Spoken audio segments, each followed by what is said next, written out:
Soy Roberto Pombo. Bienvenidos a Mis Preguntas, un programa de Prisa Media patrocinado por CAFAM, Caja de Compensación Familiar. En lo que va de 2024, se han registrado aproximadamente 100 líderes sociales asesinados en el país. Luchar por los derechos humanos es una profesión de alto riesgo.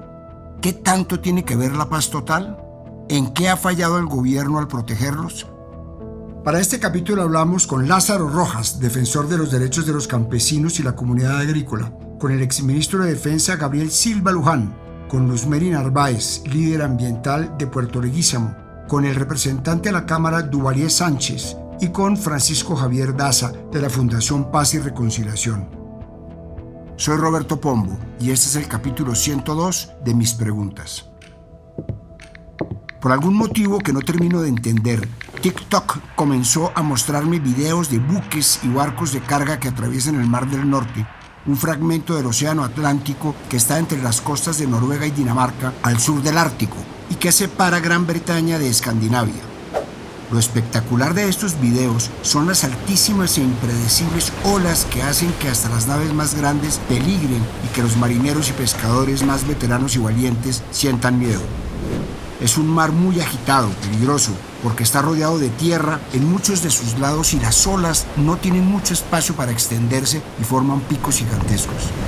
Es un lugar del mundo al que muchos le temen, pero curiosamente es bastante transitado por barcos pesqueros. Por eso, y por otros mares igual o más peligrosos, las labores marítimas son consideradas de las más peligrosas del mundo. Las condiciones climáticas impredecibles y el manejo de equipos pesados en alta mar hacen que este oficio sea tan riesgoso. Dentro de esta lista de profesiones o trabajos de alto riesgo también se incluyen otros, como trabajos en alturas o exposición a materiales radioactivos o a altas temperaturas. Según la Organización Mundial del Trabajo, la agricultura, la construcción, la silvicultura y la pesca y la industria manufacturera son los sectores más peligrosos y representan 200.000 lesiones mortales al año en todo el mundo. La lista de trabajos riesgosos incluye otros como, por ejemplo, bomberos profesionales de la salud, quienes trabajan en minas y, claro, policías y militares. Y en algunas regiones de Colombia, el periodismo, por ejemplo, también lo ha sido e incluso lo es. Para todas estas profesiones, las pólizas de seguro son bastante altas y hay unos protocolos de seguridad que aprenden en el momento en que comienza su carrera. Sin embargo, a esta lista le hace falta una profesión: líder social o defensor de derechos humanos. En Colombia, ser líder o lideresa social es una profesión de alto riesgo y con una retribución mínima. De acuerdo con el informe de 2023 de Frontline Defenders, el 79% de homicidios de defensores de derechos humanos en el mundo fueron perpetrados en las Américas y Colombia encabezó este doloroso ranking con casi la mitad de los asesinatos mundiales, 142, seguido de México con 30 líderes y lideresas asesinados. Esta organización identificó 4 causas de violación de los derechos de líderes sociales en el continente. Los defensores de derechos humanos y las comunidades enfrentan riesgos similares tanto en el contexto de proyectos de energía limpia como en el de proyectos extractivos. En los conflictos armados, como el nuestro, son estigmatizados por su trabajo. Empresas del sector privado y grupos armados ilegales utilizan la intimidación y criminalización por medio de largos procesos judiciales y su trabajo en defensa de la tierra y el territorio es etiquetado como terrorismo. En marzo de 2023, la Fundación Ideas para la Paz hizo un sondeo entre 270 líderes en 72 municipios críticos del país y encontraron que el 30% de los encuestados sentía que la seguridad se ha deteriorado con respecto al último año, 2022 versus 2021.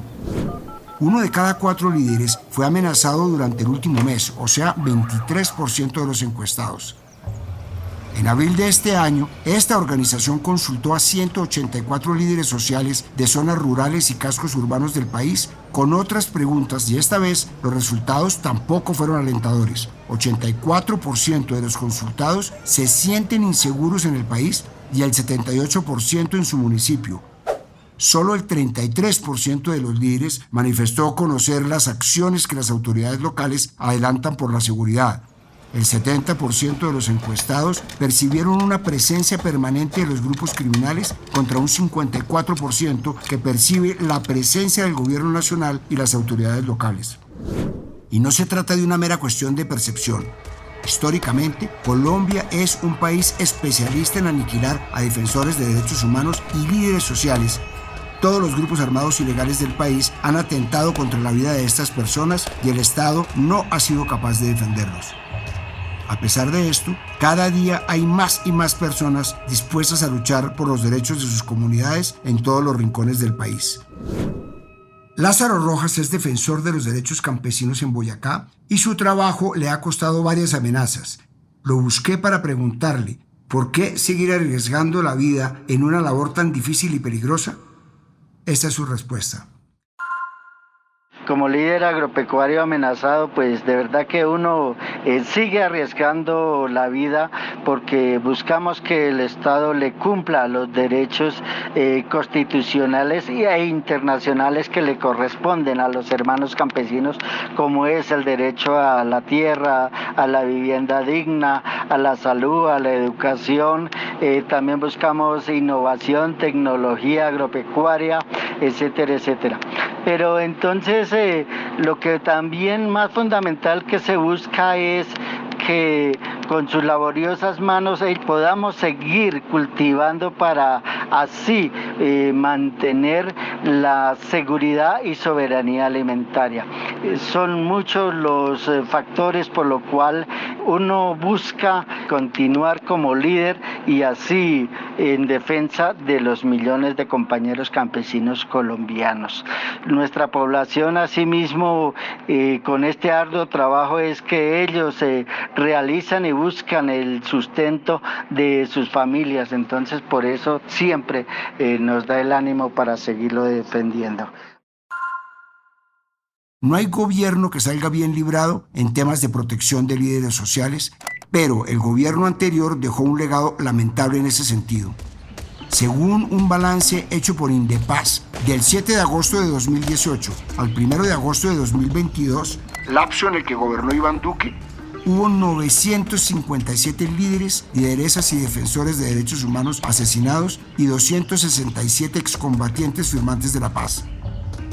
El año anterior, el último del gobierno de Santos, fueron 76 los asesinados, en sus 8 años fueron 609. Según la Fundación Paz y Reconciliación, en el 2022, en el último año de Iván Duque como presidente, se registraron 189 asesinatos de líderes. En 2023, en el que Petro gobernó los 12 meses, la cifra solo se redujo a 188. Y el dato que dio el Observatorio para Defensa de la Vida o de Vida es todavía más grave. Entre el 7 de agosto de 2022 y noviembre de 2023 se registraron 213 asesinatos. Hay otras organizaciones que dan otras cifras, como el caso de la Comisión Colombiana de Juristas, Coljuristas, que publicó un informe según el cual durante 2023 se presentaron 175 crímenes de este tipo.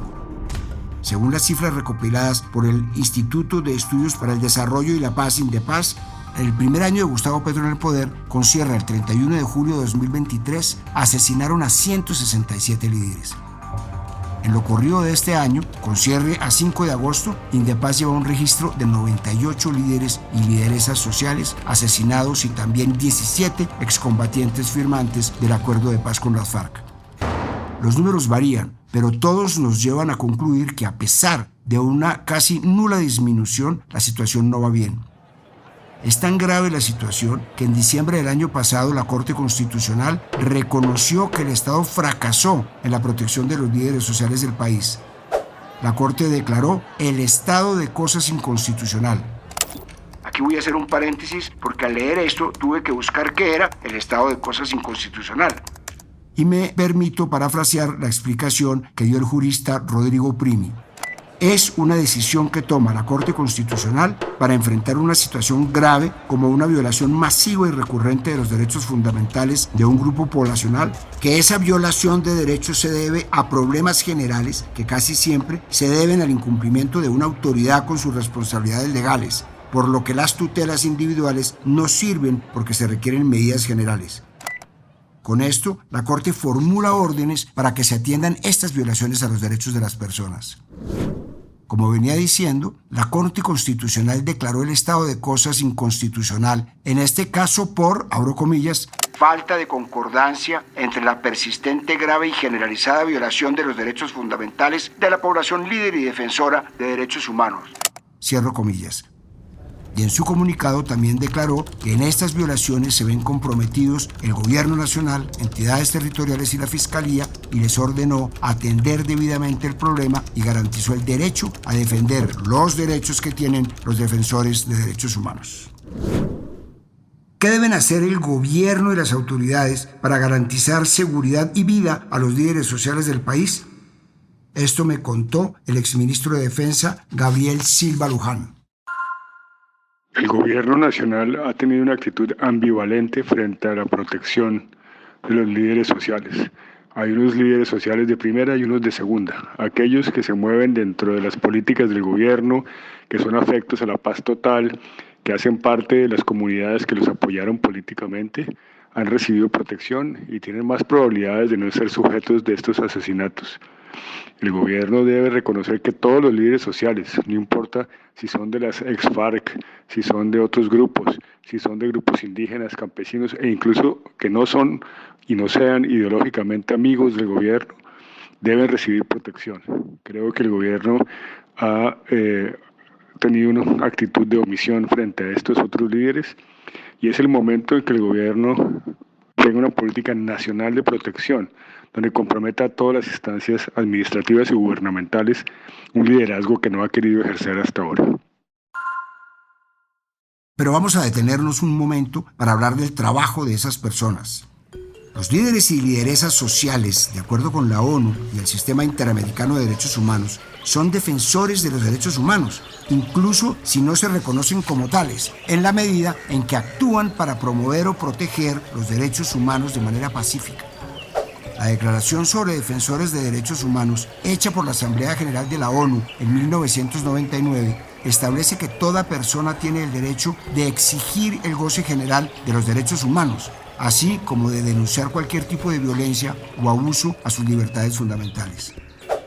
Líderes sociales los hay de todo tipo, quienes defienden el derecho al agua, a la tierra, a las libertades sexuales, defensores del medio ambiente, en defensa de comunidades indígenas, campesinas, en fin.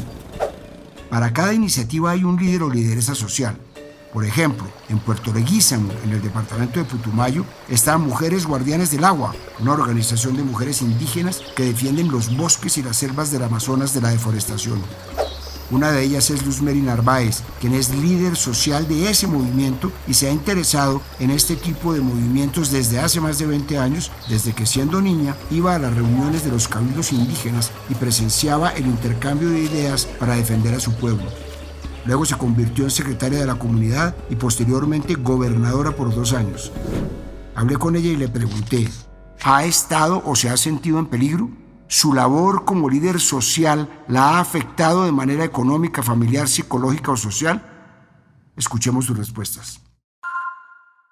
He estado en diferentes procesos donde grupos armados al margen de la ley nos llevaron y nos dijeron ustedes, en ese tiempo era gobernadora, tienen que hacer esto. Yo no quería nada con familias guardabosques, nada con familias en acción, nada con guardaparques, nada con parques nacionales. Esa vez nos llevaron, eso fue como en el 2000, creo que 13, 14. Y bueno, he tenido circunstancias así, pero las he sabido sobrellevar porque nunca he abierto mi boca cuando me preguntan ¿esto estuvo ahí? Yo no. Hasta el año 2022, en la masacre que se hizo acá en el Remanso, murieron muchos amigos míos ahí, entre todos el gobernador, un gran amigo que lo conocí. Fui al Congreso de la República el 28 de noviembre e hice la denuncia de que pues esto era un falso positivo, que los asesinaron fueron la Armada, el Ejército, con complicidad con estos grupos armados, comandos de frontera. Me amenazaron. Se siente muy horrible cuando te amenazan porque ahí sí tú no tienes amigos, tú no tienes comunidad, te sientes muy solo. En estos momentos soy protegida por el Estado. Tengo autocuidado. Me voy a dedicar exclusivamente a trabajar y aportarle en la parte de turismo de mi municipio, pues porque tengo una experiencia de 10 años y si me voy, pues no hay quien coja esa bandera. Entonces, sí, ha sido difícil, pero los buenos somos más.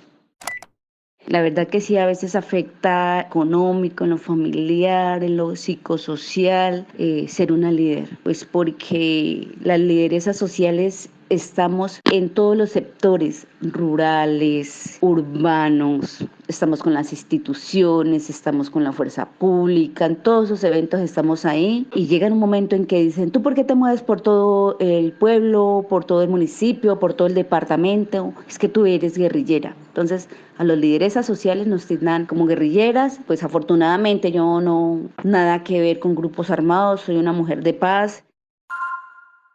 ¿Por qué continúa el problema estructural de amenazas y asesinatos a líderes sociales y defensores de derechos humanos en el país? Bueno, esa es la pregunta del millón y las respuestas son múltiples. Por supuesto, la más obvia es que en un país en guerra casi permanente y en el que múltiples grupos armados se disputan el territorio, defender un derecho humano va a generar enemigos por todos lados. Para Francisco Javier Daza, coordinador de Línea de Paz Territorial y Derechos Humanos de la Fundación Paz y Reconciliación, se trata de un problema estructural. Y aunque muchos creíamos que la firma del acuerdo de paz con las FARC iba a traer paz a esos territorios y seguridad a los líderes sociales, la verdad fue otra. Francisco Daza, de Pares, me explicó que luego de la firma del acuerdo de paz hubo una transformación del conflicto armado y los grupos armados y las dinámicas se atomizaron, entonces ahora los conflictos son más particulares y territoriales, es decir, un grupo armado puede ser muy diferente dependiendo del departamento en el que tenga presencia, aunque pertenezcan a una misma organización armada. Pero además hay un afán de los grupos armados por acaparar bases sociales, lo que hace que se estigmatice la labor del liderazgo social. Un triste ejemplo de esto se dio en Santander de Quilichao. El Estado Mayor Central, o las disidencias de las FARC, como también se les conoce, citó a un líder social, le dio información, el líder le comunicó a la comunidad, pero en este mismo terreno tenía presencia el ELN, que está en disputa y que asumió que ese líder pertenecía al Estado Mayor Central, por lo que la población quedó en la mitad de la disputa de las dos guerrillas, que lo señalan de pertenecer al grupo rival. Entablar cualquier tipo de comunicación genera el riesgo de que los estigmaticen y que tomen represalias.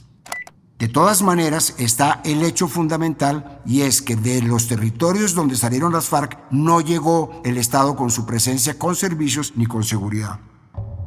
Otro obstáculo para solucionar ha sido la Fiscalía.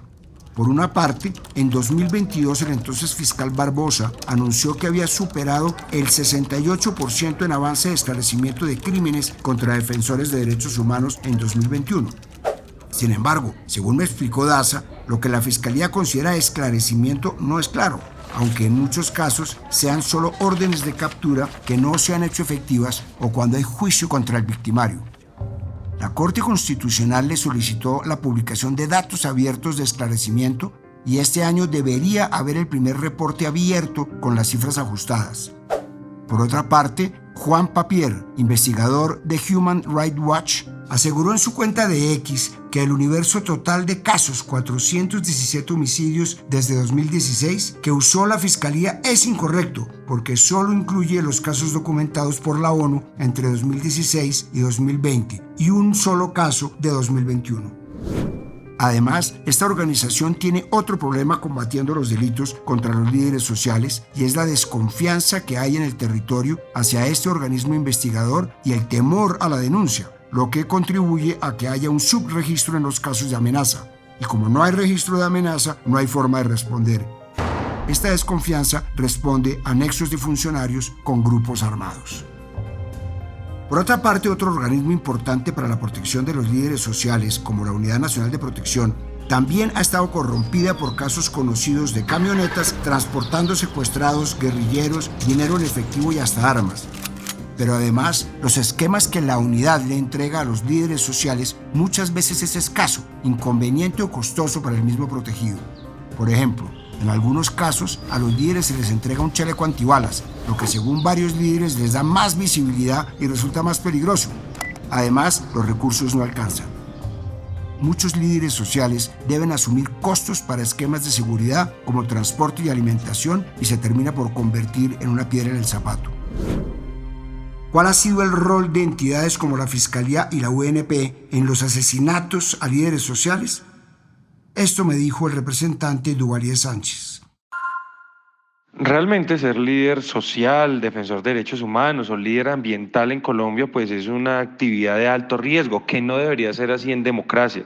Y aquí pues las entidades competentes y responsables de tratar de prevenir estos homicidios, asesinatos, es por un lado la Fiscalía para que no queden en la impunidad, pero para prevenir estos actos la Unidad Nacional de Protección. Recientemente hicimos un debate de control político en el cual cité al director de la UNP por varias cosas. Por un lado, el proceso se está tomando no menos de 3 meses para hacer el estudio de riesgo y en 3 meses pues pueden ocurrir muchísimas cosas, pero además hay irregularidades en el trámite por el desorden administrativo, la evaluación de riesgo no sale a tiempo y muchas veces hay fallas y terminan estas evaluaciones teniendo que volverse a repetir, lo que lleva a reprocesos. Por ejemplo, los diputados del Valle les hicieron una amenaza y se demoró más de 3 meses la mera entrevista para recoger información y tratar de determinar el nivel de riesgo. En ese sentido, pues en Colombia los líderes sociales están desprotegidos, no hay suficientes mecanismos y herramientas para que su vida prevalezca y su integridad. Y esto pues se ve y se hace evidente en el Valle del Cauca, sobre todo con el alto número de asesinatos de líderes sociales que son amenazados y que los actores ilegales terminan perpetrando los hechos y acabando con sus vidas. La impunidad reina, la Fiscalía no aparece, uno nunca escucha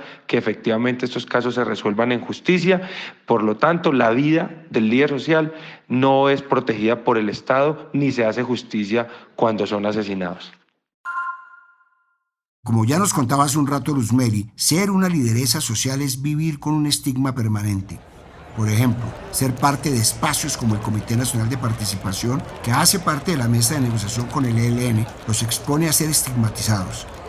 Este fue el caso de Narciso Beleño, presidente de la Federación Agrominera del Sur de Bolívar y miembro del Coordinador Nacional Agrario, y que participaba en este espacio de negociación. Beleño defendía los derechos de las comunidades de la Serranía de San Lucas, un territorio en disputa entre varios grupos armados, entre ellos el Clan del Golfo y el ELN. Pues bien, fue el Clan del Golfo quien lo asesinó. Pero no son solo los grupos armados quienes se encargan de perfilar o estigmatizar a los líderes sociales. Y claro, el proceso de paz total o las negociaciones del gobierno con todos los grupos armados del país también ha tenido que ver con este tema. Si por una parte, gracias a estas mesas de diálogo, se han acordado varios ceses bilaterales al fuego, eso no significa que sean ceses multilaterales. Es decir, los grupos armados siguen disputándose los territorios entre ellos y en la mitad queda la población civil y los líderes sociales y defensores de derechos humanos que, como ya les conté, son blanco frecuente de los señalamientos de los grupos armados de pertenecer o apoyar a sus rivales.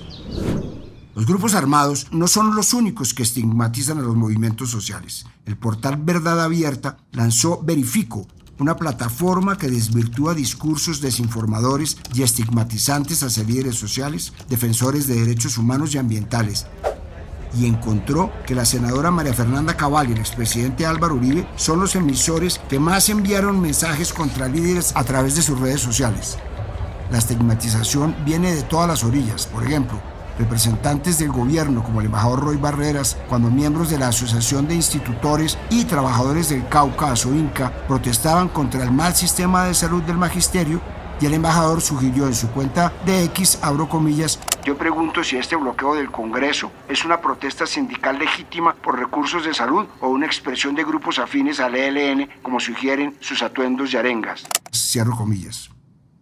Los asesinatos sistemáticos de líderes sociales son uno de los lunares del actual gobierno porque junto con la paz, que es lo mismo, fue una de las banderas de campaña.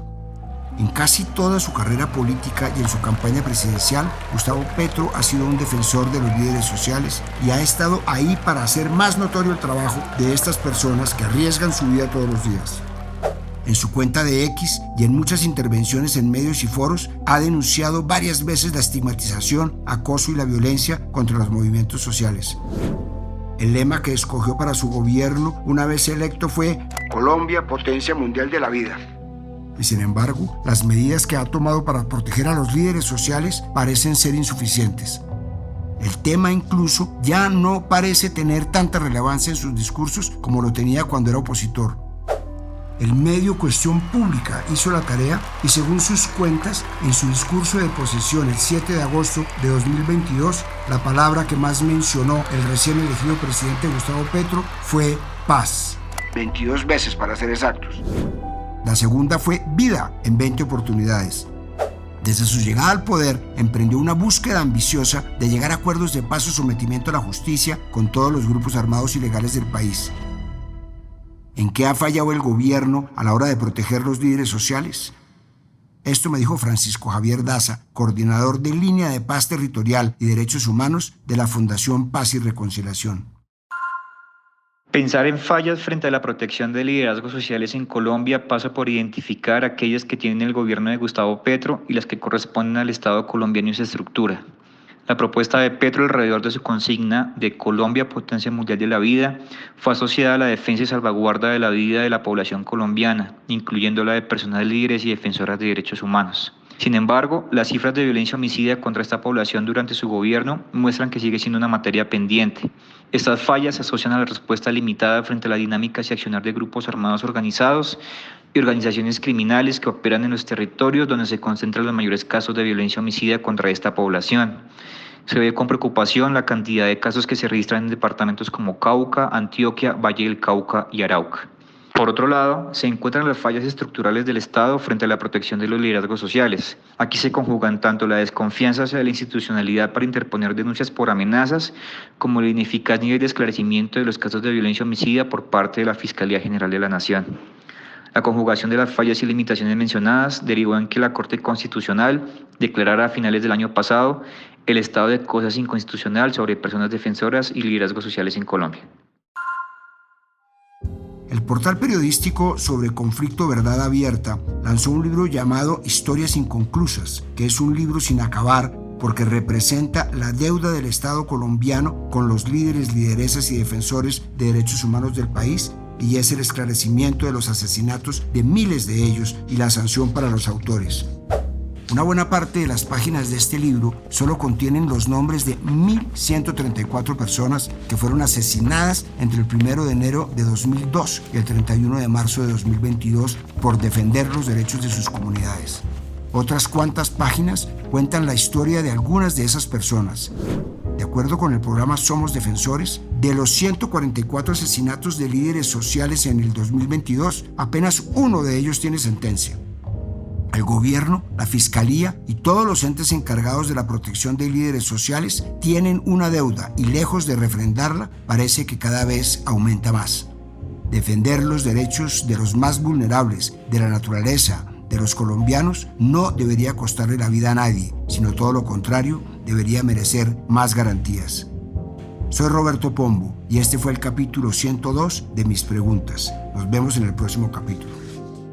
A partir de este momento, este capítulo de Mis Preguntas queda disponible en todas las plataformas de podcast.